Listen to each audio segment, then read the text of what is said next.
Welcome to Bible Project Podcast. We are tracing the theme of the Exodus way. Exodus means the way out. And what we're discovering is that the entire Bible is about the way out of slavery. In today's episode, we arrive at the Exodus story proper. That is, the story of Israel being rescued out of slavery in Egypt. Now, in this story, Israel's rescued from danger 2 times. The first is on the night of Passover, when disease covers the land, threatening to take life from every family. But there's a way. Death won't enter a house that's been covered with the lifeblood of a blameless lamb. The way out of slavery requires something we're unable to give for ourselves. God will accept a blameless representative who stands over a house and look on that house as a group of people that are right with me in the midst of a land that's full of people who are not right with me.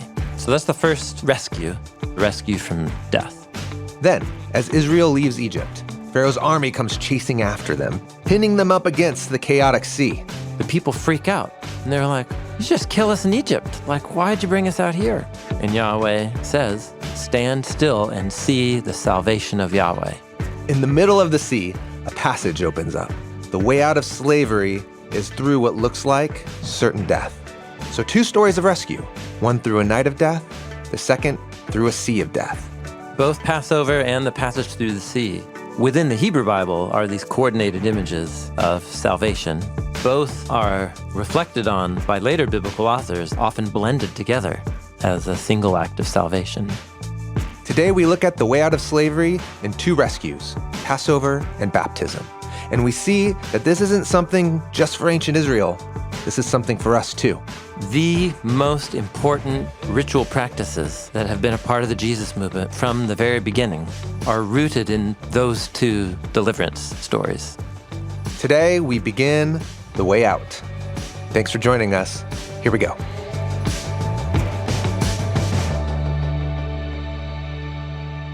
Hey, Tim. Hi, John. Hey, we're talking Exodus. Yes, we are. And while the Exodus is an event that took place in the scroll of Exodus, and then as we'll see continues on, it is also a template. It's part of a pattern. It's a pattern template that the biblical authors saw being repeated generation after generation, and also a pattern that they could see at work in the larger multi-generational history of their whole people. And then for Jesus and the apostles became a way of that template or cycle of motifs to think about the history of the whole world. So really it's a meta story, a way of imagining the whole of the world. But it feels like it emerges out of a particular historical experience of a memory of this family of ancient Israelites. And the template goes something like this. There is a liberation out of some sort of terrible circumstance. In the book of Exodus, it's slavery. So exodos, it's a Greek phrase that means the road out of slavery, freedom, liberation. Then the journey takes them through the wilderness. We've been calling it the road between. But the reason that you're brought out and taken on the road between is to get to somewhere, and that is to get to the promised land, to be with God. And so that's the road in. So that's essentially the 3-part movement, and it's that large 3-part shape that the biblical authors see being repeated on the smaller levels of individual generations, and then also on the larger scales throughout the history. So we've looked at that story template in the creation stories. We've looked at it in the stories of Abraham and his descendants in Genesis. And now we're just going to take a conversation and actually just see the template at work that begins in the actual Exodus story. So you could say we're talking about the Exodus in Exodus. Yeah. Just as a quick nod forward, Jesus in the Gospel according to Luke has a post-resurrection Bible study with his followers. Oh, yeah. And he summarizes the storyline of the Hebrew Bible as the Messiah going into suffering, then being raised out the other side into glory so that forgiveness of sins can be announced to all the nations beginning at Jerusalem. And in a way, an anointed one, God's blessed, chosen one, who goes into a period of suffering and then is vindicated up out of that suffering into glory, only to share it with everybody else. In a way, it's sort of like the same storyline in terms of God's chosen blessed ones going into slavery, Right. oppression, liberation out of slavery on the way and arriving at the promised I land see what of you're saying. blessing. You're saying, like, look, the point of Israel was to be the blessing to the nations. So they are the anointed, chosen people. Yep. But they go through suffering. Yeah. Largely because of their own sins and failures. Yeah. Yeah. But then back out the other side with the hope of then blessing. Yeah. And then the twist then is, well, then there's got to be a faithful Israelite who won't screw things up. But then what you're drawing attention to is the template's still there. That faithful Israelite, the anointed one, will go through suffering and oppression and then back out the other side. Yeah. And so you're saying that Jesus is looking at the Exodus saying, that's what I'm going through. Yeah. There really is this mega template of God giving the blessing as a gift. Yeah. That gift faces God's chosen ones with a choice. Yeah. Success or failure, right? Doing good or doing bad. Doing bad leads to ruin, suffering, hardship. But God remains committed and will somehow bring new creation out of that hardship to bring the blessing after all. And just that, it's a little story arc. And you could think of the whole big history of the cosmos that way. God rescued, created out of chaos, rescuing creation in a way, and then wants to lead that through into new creation. Yes.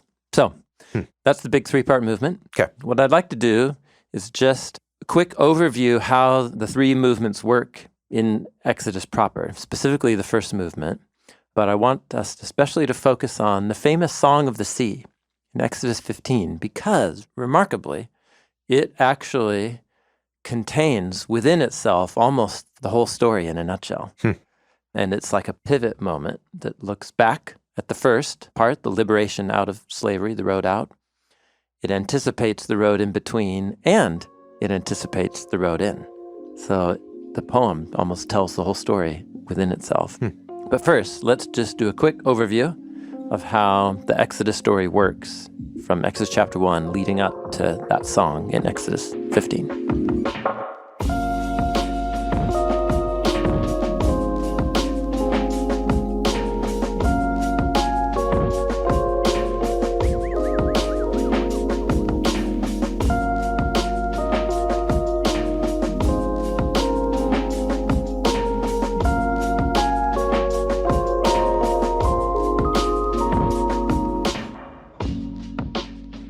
So Exodus 1 begins with the family of Israel down in Egypt. It begins with a genealogy of the descendants of Jacob that went down at the end of Genesis. And it says they were fruitful and multiplied. They became many and strong very much. Pharaoh doesn't feel great about this, the king of Egypt. So we've talked about this. We actually have, referencing back to an early podcast series, we had a whole series going through all the scrolls of the Torah. And I think we had 3 episodes just on these early chapters of Exodus. Yeah. So we cover that in a lot more detail than we will right now. But Pharaoh sees a threat to national security. But if they were to enslave this immigrant population that's multiplying, he sees a great economic Boon. So he enslaves them. And it's terrible. And the Israelites cry out. It's terrible for the Israelites. It's terrible for the Israelites. The Egyptians are winning, as they say. So what God does is raise up a deliverer. So that's the first thing, from blessing, and then some sort of snaky trickster move results in slavery. So we go from blessing to slavery. Because you're saying, we talked about the 3 movements, and you're saying the road out movement has a bunch of subpoints. Yeah. And that first subpoint that's right. is that you go from a state of blessing to a state of oppression. Yeah.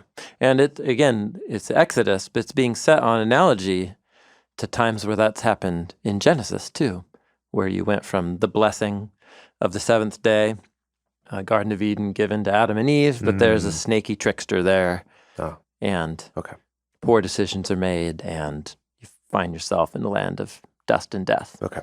So similar story arc here, where you begin with blessing, a snaky trickster, and then you result in slavery. And so God's response to that sequence in Genesis 1 through 3 is to promise a seed of the woman who will come to stomp on the head of the snake. God's response to Israel being enslaved is to raise up a seed of a woman, a Levite woman. This begins in Exodus chapter 2. And the sequence from Exodus 2 through 4 is all focused on Moses. So Moses is rescued out of the waters. This is really fascinating. So he's rescued, he's put in his little basket, which is called by the same word as the boat that Noah made, the ark. In Hebrew, it's called that. And he's put into the waters, and then he's rescued out through the waters. In Exodus chapters 1 through 4, there are 7 women featured in the story, all of whom play key roles in the deliverance of the people, their liberation from slavery. If any one of these 7 women hadn't responded faithfully, the Exodus wouldn't have happened. Is this to turn up the volume on the seed of the woman motif? Yes. Oh, okay. Yeah, and then also how all of these women, so we're talking about the 2 Hebrew midwives, Shiphrah and Puah. Then we're talking about Moses' mom, and then Moses' sister, so Jochebed and Miriam. Then you've got Pharaoh's daughter, and then Pharaoh's slave girl. And then at the end of the sequence in chapter 4, Moses' wife, his Midianite wife, Zipporah, saves his life too. So you have these 7 women, and all of them, their stories are told in ways that echo the Garden of Eden story. It's as if they're like redeemed Eve figures who are inverting the folly of Eve by being faithful and wise and rescuing life through their wisdom and intuition. It's so rad. They become Lady Wisdom. Yes, yeah, totally, yeah. And so the seed of the woman is saved by these 7 amazing women, wise women, and that's a big part of the story arc there. So the raising up of the rescuer is all about men and women together being faithful, wise images of God. Yeah, super cool. But Moses actually isn't super wise. He becomes an adult and, famously goes out one day and he sees an Egyptian slave master beating an Israelite slave, and he just straight up murders him and hides him in the sand. And then that results in him having to flee, and he goes into exile for a long time, and he meets that Midianite woman and then marries into a Midianite family. And out shepherding the flock one day, that's when he's up on a high hill and he meets God. So that's the sequence. And what's interesting, that sequence right there, Moses, as being one of the enslaved Israelites, is saved through the waters of the Nile River. And then that lands him in the house of Pharaoh. And then he tries to send out his hand and strike an Egyptian to save his people, and it doesn't work. So then he has to flee into the wilderness. But there in the wilderness, he's up on a mountain called Mount Sinai, where he meets God in flame and fire. It's as if Moses individually has gone through his own kind of pre-Exodus journey. Okay. He gets to go on his own. Yeah. But every step of it both matches and kind of is a little twist on the journey that all the people will take later. Isn't that interesting? Yeah, okay. Wow, a little mini Exodus before the Exodus. Yeah. Yeah. But there's something significant. He's going to be like the prophet, the spokesman for God. And it's sort of like the prophet experiences in his own life the story of his people, that his people will play out in macro version. But it's sort of like it's what shapes him to be the person who can then lead the people on a similar journey, something like that. And the mountain he goes to see the burning bush, that is Mount Sinai. Yeah, and actually God says, hey, you're going to liberate the people, or I'm going to liberate the people through you, and then you're going to bring the people right back here. Yeah. So he goes back to the people in slavery. They go out. There's a great confrontation. And this time God sends out his hand. in the plagues, Oh, okay. and it's effective. Uh-huh. And Moses sends out his hand, but never to strike, just as a symbol. Mm. And then they go through the waters in the wilderness to the mountain. Okay, so after burning bush, Moses is commissioned. Then we come back, and this begins the long sequence. It's Exodus 5 all the way through chapter 11 is the 3 plus 3 plus 3 strikes or plagues on Egypt. So there's 9 told in that section. And then in chapters 12 and 13, it's the 10th and final plague, which is Passover. Yeah. So what's interesting is there's actually 2 conflicts with Pharaoh. There's all of the plagues that build up, build up, build up. Pharaoh relents and lets them go, and then he regrets it, and then he chases after them again, and then there's another showdown. So there are actually 2 showdowns with Pharaoh. The plagues, and then the waters. Then at the waters. Yeah. And then there's 2 victory moments then, as it were. Passover is the culmination of the 10 plagues, and this is 10 chances that Pharaoh had to humble himself before God. And even if he seems to change his mind for a minute, he goes back on it. There's the multiple times where he's like, okay, you can go. And then the moment the plague ends, he's like, no, I changed my mind. Yeah. The role of the plagues is the role of justice, right? Yes. And so also the waters submerging Pharaoh then is also of a type of justice. Yeah. They're the type of justice where God hands people or a land over to decreation, to experience the outworking of their destructive choices that spread chaos and disorder in the land. So the plagues are riddled with vocabulary of the creation and the flood story, but then also so is the demise of Pharaoh at the sea. Yeah. Is that the third subpoint? I don't know how much we're trying to delineate these points. Yeah, so the first one is you go from blessing to slavery. Blessing, slavery. Then the raising up a deliverer. Then you have the escalating conflict. Escalating conflict, which you can frame it as God bringing justice? Yeah, Okay. God bringing justice. But what that means is God handing people over to the ruinous consequences of their decisions, which is often described in decreation language, the unraveling of creation. Yeah, handing over. And then fourthly, there's a victory of sorts, is that connected? Yeah, God invites a remnant to engage in something that will signal their rescue and their safe refuge in the midst of the terrible judgment or the decreation. Okay. So the decreation happens twice. Yep. Plagues and then the flood. And the rescue happens twice. And the rescue happens twice. Okay. That's right. And so the first rescue is Passover. Is Passover. So Passover is all about God's going to send the ultimate plague. So on the night, you go into the house. You've already selected a lamb. You've slaughtered it that day. And you and maybe your neighbors, if they didn't have enough to get a lamb, you hunker down in the house and you have unleavened bread, you have wine, you have lamb. And that's all it says in the story. In later tradition, it went on to accumulate more symbolic foods and so on. But the key is to put the blood as a sign on the door. Yeah, this is the blood of the lamb that you've prepared to eat. Yeah, and multiple times God says, I will go through Egypt and I will strike the firstborn in every house. And it's an inversion. It's bringing upon Egypt what Pharaoh did to the Israelites, which is to kill all of their sons. Yeah. And so now God is demanding the firstborn sons of Egypt. That's another measure for measure type of punishment. And God says he'll go through and do it.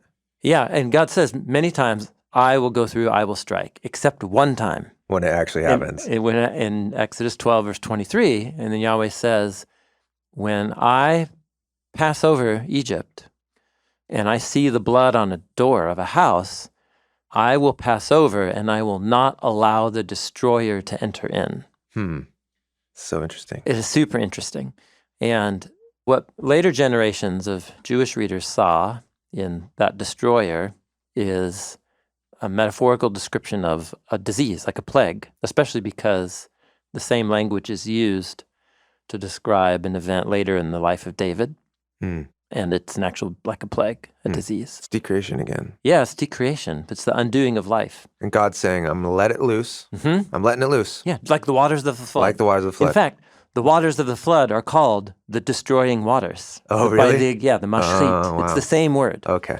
So it's as if God's unleashing a flood of disease. Yeah. But inside the house, there can be this refuge if that house is covered by the blood of a lamb that is tamim, which is the Hebrew word for whole or complete.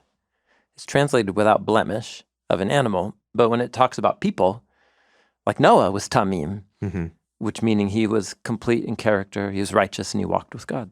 So God will count that house as being in right relationship with me. The destroyer can't touch that house. Because of the blood of the animal. That's right. So here the image is decreation is the sad end result that Yahweh is handing Egypt over to because of Pharaoh's choices that have led to this. But Yahweh is much more merciful than Pharaoh, because Pharaoh didn't provide a way out for anybody when he was killing all the sons. But Yahweh will allow anybody. Yeah, it wasn't just for Israel. No. In fact, the story gives strong hints that many Egyptians took refuge in the Israelite houses, because we're also told that when Israel leaves, we're told that a mixed multitude went out of Egypt with them. So a bunch of Egypts are like, I'm not down with Pharaoh's not regime down with Pharaoh anymore. Yeah. So that's rescue number one. God will accept a blameless representative who stands over a house and look on that house as a group of people that are right with me in the midst of a land of violence and that's full of people who are not right with me. Becomes a shelter. Yeah, a refuge. A refuge. Shelter. So that's the first rescue, is a rescue from death. Yeah, from plague. So then the people go out. Pharaoh's like, get out of here. Everybody get out of here. So he sends the people out. That's in chapter 12 and 13. Then he has a change of heart in chapter 14. And he says, what have we done? We let the people go. So he gets all of his armies, best chariots, hundreds of them, and they come racing after. And so this is in chapter 14. Then the people have wandered to the edge of a body of water called Yam Suf, which means the Sea of Reeds, which could refer to any one of hundreds of bodies of water. It's often translated Red Sea. Oh, the Red Sea. That's right. Yeah. Which there is a body of water. There's a body of water called the Red Sea. Near Egypt. Yeah, it's not, literally called the Sea of Reeds. Okay. And that victory then is, Yahweh tells Moses to lead the people by the sea. The people freak out and they're like, why didn't we're trapped. you just kill us in Egypt? Like, why'd you bring us out here? And Yahweh says to Moses, stand still and see the salvation of Yahweh. And that's one of the key appearances of the word salvation in this story. And then that's the moment where the waters split and the dry land, Yabashah, from Genesis 1, appears and the people go through. And then when Pharaoh's chariots enter in afterwards, the waters turn back on them. Oh, okay. So at Passover, the death of a blameless representative becomes the passageway from death to life. Okay. Whereas here, passing through the waters that look like certain death is the passageway into life. Yeah. In both situations, they are passing through. I guess in the first one, you're hunkering down in the refuge and the chaos is passing over you. But in the second one, you actually are passing through the chaos. That's right. Yeah, it's good. And with the one, you're marked by a house with the blood of a tamim animal, and God protects that house. There's no ark in the second one. They're just on the dry land. You know? Yeah. The passageway is the ark. Yeah, I guess, The passageway is the shelter. The dry land kind of is their shelter in the midst of the chaos waters. Yeah. Yeah. But you can imagine walking through those waters, seeing the chaos water, and just scary that would be. But also, back in Egypt, when the plague's coming through, the destroyer, you're in your little shelter, but outside is disease and death. Yeah. That's also really intense and scary. They They're feel very surrounded similar. by it. Yes. Yeah. I mean, they are set on analogy to, they're right next to each other. Yeah. Passover is set right next to the story of the deliverance as the sea. And both are reflected on by later biblical authors as often blended together as a single act of salvation. Okay.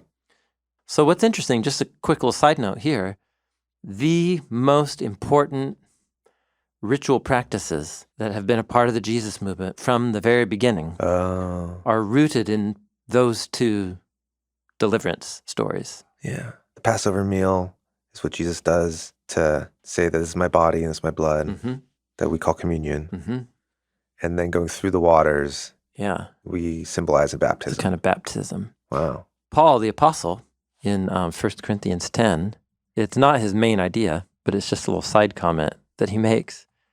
He's writing a letter to first century people, some of them Jewish, most of them not, in the ancient city of Corinth in ancient Greece. And he says, I don't want you to be unaware, brothers and sisters, that our fathers were all under the cloud and all passed through the sea and were all baptized into Moses in the cloud and in the sea. Yeah. Yeah. He starts retelling the Exodus story. First of all, saying our ancestors. And that's like, whoa. Apparently these non-Israelites have been grafted in to the family history. But then he calls it being baptized into Moses through cloud and sea. Yeah. Isn't that interesting? It's very cryptic, but I can start to maybe understand what he's saying now. Baptized into Moses. He's using the same word as Christian baptism. Yeah. And he's assuming a whole bunch of teaching that he's done and that you can see Peter assumes too in his letter, where the stories of the flood and the stories of Israel going through the waters were viewed as the images that help explain the meaning of Christian baptism. And he actually calls it being baptized into Moses in the cloud and the sea. The cloud he's referring to the protective cloud of God's presence. That you haven't mentioned that yet, but in the story. In the story, the cloud of God's presence kept the Egyptian armies at a distance until Israel went into the sea. So you're being baptized into the rescue of God. And where do we give the most vivid image of that rescue? Or what's like kind of this key template for that? Yeah. It's Moses in the cloud at the sea going through the chaos waters being rescued from slavery. Yep, that's right. And not 5 chapters earlier in Paul's first letter to the Corinthians, he also calls Jesus, 1 Corinthians 5, verse 7, he calls the Messiah our Passover lamb who has been slain. So both Passover and the passage through the sea within the Hebrew Bible are these coordinated images of salvation through a force of death, whether disease or waters, and then safely brought through out to life on the other side. And that's the culmination of this conflict between good and evil, between the forces of chaos and the remnant that's brought through. Wow. So you see Jesus in the way out, like through all these beats. Yeah. Well, sorry, which ones are you? Okay, so if the road out, the first kind of part of the Exodus has 4 or 5 sub points.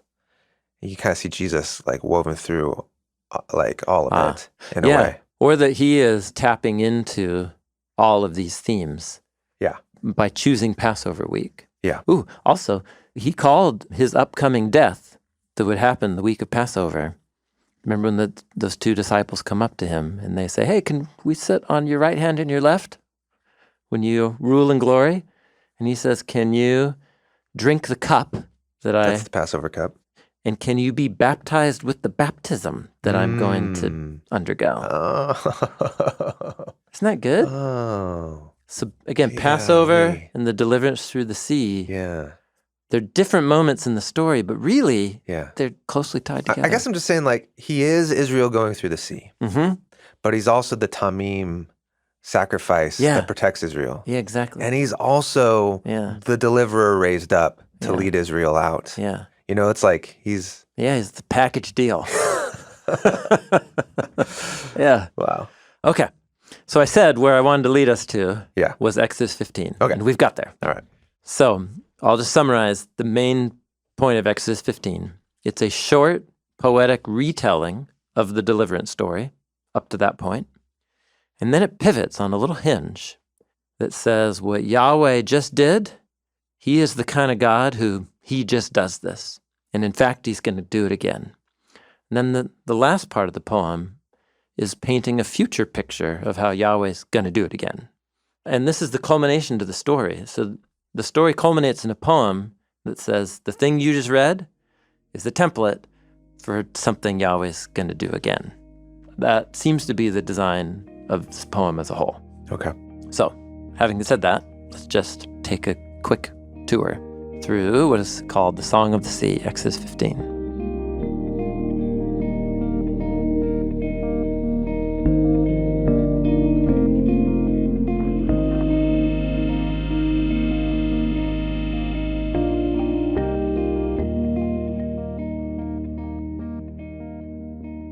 So part one of the Song of the Sea. So this is the people have just been delivered. They're standing on the seashore. The Egyptians have just been vanquished. And they sing a song. And they sing a song. First worship song in the Bible. So the first part goes from verses 1 through 10. I'll let you do the honor of starting. 1 through 5? Yeah, let's just do 1 through 5. 1 through 5. I will sing to Yahweh, for he is highly exalted. Horse and its rider he has hurled into the sea.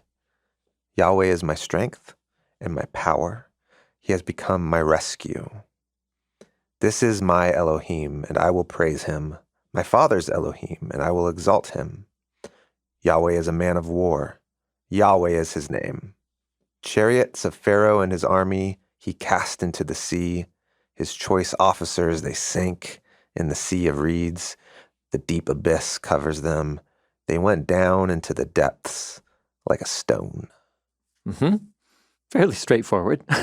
We're recounting poetically the thing that just happened. Yes. In the narrative. However, he calls the Sea of Reeds the deep abyss. Yes. From Genesis 1. Genesis verse 2. 1. Yep. Gets cosmic with it. It gets real cosmic. That's right. And then this word rescue has become my rescue. That's the word salvation.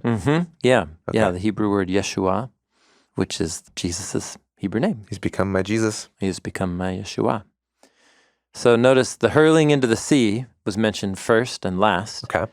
And then in the center is sort of like the lesson that you draw about Yahweh's character from that deliverance, which is he's my strength, my power, my rescue. He's the warrior on our behalf.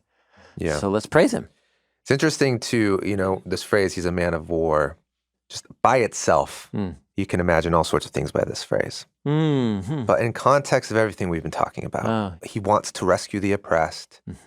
He gives Pharaoh all these chances, and he's ultimately letting Pharaoh's and Egypt's own folly undo them. Yeah, that's right. That's his method of war. Yeah. Or he commissions creation itself to rebel against evil. Oh, yeah. Because it's the waters, right, Yeah. that swallow him up. And to celebrate when that becomes your own victory, then that feels like such a moment of justice and things made right. That's right. And that's what they're doing here. They're celebrating it. In fact, it's just that image of Yahweh as the man of war that gets developed in the next part of this opening section here, verses 6 and following.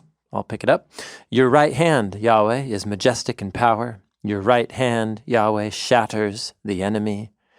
In your great excellence, you tear down those who rise up against you. You send out hot anger. It eats them like chaff. Yeah. So the hand of a warrior is the image of shattering, which is, it's got to be an echo back to the crushing, the shattering of the head of the snake from Genesis 3:15. So we go back to retelling the story. Verse 8, at the wind of your nostrils, the waters piled up. The flowing waters stood like a heap. The deeps congealed in the heart of the sea. Or some years ago when we were talking, you'd really took a liking to this line. Yeah. Well, because you said that word was the word for gelatin. Yeah. And so just this picture of the waters congealing like gelatin. Yeah. That was pretty, wow. Yeah. And then the wind of the nostrils is a great line. But basically his breath, his ruach coming through his face. Yeah. Verse 9, the enemy said, I will pursue and overtake. I will divide spoil. My desire will be filled. I'll draw out my sword. My hand will dispossess. But you blew with your wind. The sea covered them. They sank like lead in the mighty waters. Hmm. So this image of sinking like a stone or sinking like lead, it's the last line of the first and the third parts of this opening are about the image of sinking into the deep waters like a stone. Okay, there you go. First, we just retold the story. So that's how much of the poem? Is that half the poem? That's the first third. It's the first third. First third. Then there's a short little hinge pivot. Okay. Okay, I'll let you read it. It's verses 11 through 13. Okay. Who is like you among the Elohim, Yahweh? Who is like you, majestic in holiness, feared in praises, working wonders? You stretched out your right hand, the land swallowed them. In your loyal love you led the people that you redeemed. In your strength you guided them to your holy pasture. You could hear so many psalms in here too. Yes, absolutely. Yeah, that's right. So first of all is, what other Elohim has ever done such a thing? What other gods have ever displayed this kind of rescue and power and mercy to the oppressed?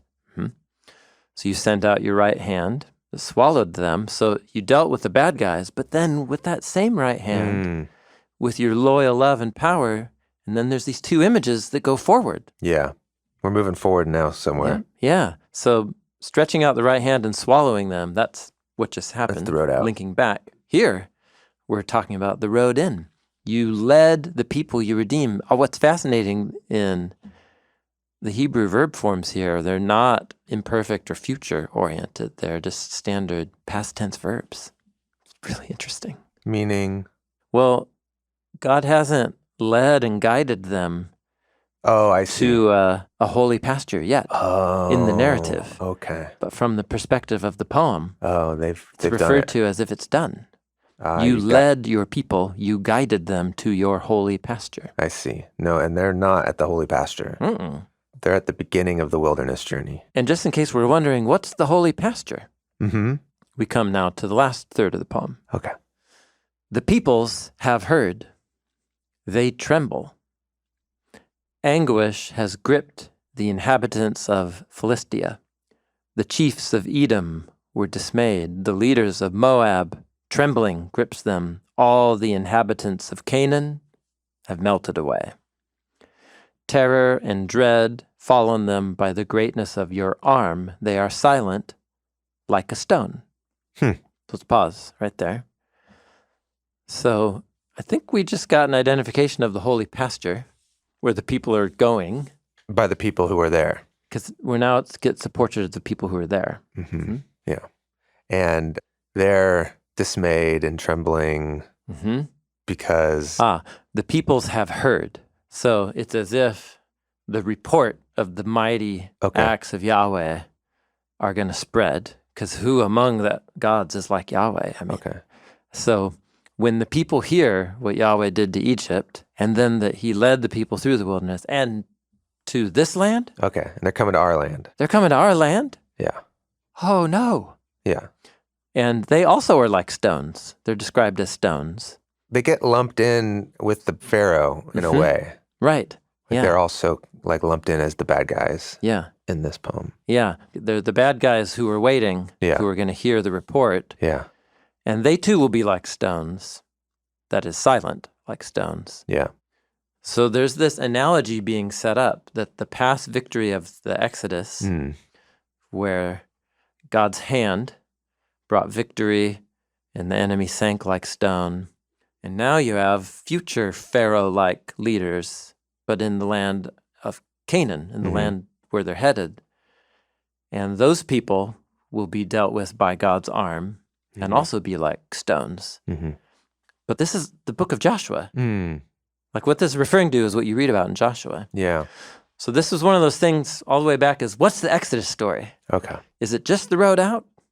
But here in this poem, the road out is intimately connected to the road between that leads to the road to the land. And in that land, there's going to need to be a whole other new deliverance from the little pharaohs.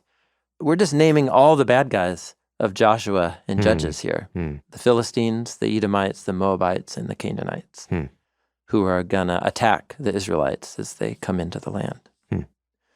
So the poem finishes, terror and dread's going to fall on all of them until your people pass over, Yahweh, until your people that you purchase pass over. You, Yahweh, you will bring them, your purchased people, you will plant them in the mountain of your inheritance. There's that promised land. Okay, now it's called a mountain. Yeah, and it's given 3 more names. The place of your dwelling that you made, the holy place, Lord, that your hands have established. Last line, Yahweh reigns as the king forever and ever. Your people will pass over. You're saying that's about getting to the promised land. Yeah. It's talking about the passage through the wilderness Okay, into so that's the land. the road between into the road, the road in. And then the purchased, you're saying at the heart of this, and we'll get into redemption a lot more later, but this is this idea of being redeemed. Yep, paying the price to purchase their freedom. So they're passing through because they've been redeemed, and then they're being brought in. The road in is called the mountain. A mountain garden. They get planted on a mountain. They get planted on a mountain. Yeah, is that the same phrase from Genesis 2? Yes, yeah. God planted a garden and then puts Adam in the garden that he planted. Okay. Yeah. Whereas here, he plants the people. The people are the plants that are going to grow on a holy mountain where Yahweh dwells that is their inheritance. Okay. Yeah. And it's a royal holy dwelling because Yahweh is king there. They are the mountain garden. Yeah. The effect of this poem, it's like a teaser, a little short teaser at the end of like a movie. Yeah. Where the last all the thing Easter eggs of the next movie are there. Yeah. But it's saying the movie you just watched, let me retell that. And what do we learn about Yahweh from that? Man, he's this kind of God. And the thing that you just saw, guess what? It's going to happen again because there's a bunch more pharaohs waiting in the land that they're going to. So the road into the promised land will also need to replay itself, the whole cycle within that part of the cycle going in. Wow. But it's like a little teaser. And all of a sudden, the story launches you to read forward all the way to Joshua to see the true resolution of the road out. Doesn't happen at Mount Sinai. Yeah. It happens once we get the people planted in a mountain garden. Kind of strikes me, too, that this first movement of the Exodus story then, which is the road out, has itself, in a way, all the beats of the road out, the road between the road in. Yeah. Because the road out of Egypt is kind of like when the Pharaoh first says, yes, get out. And then they're traveling along. Oh, yeah, that's kind of right. the road between. That's right. Yeah, just for like half a chapter. Yeah. But yeah.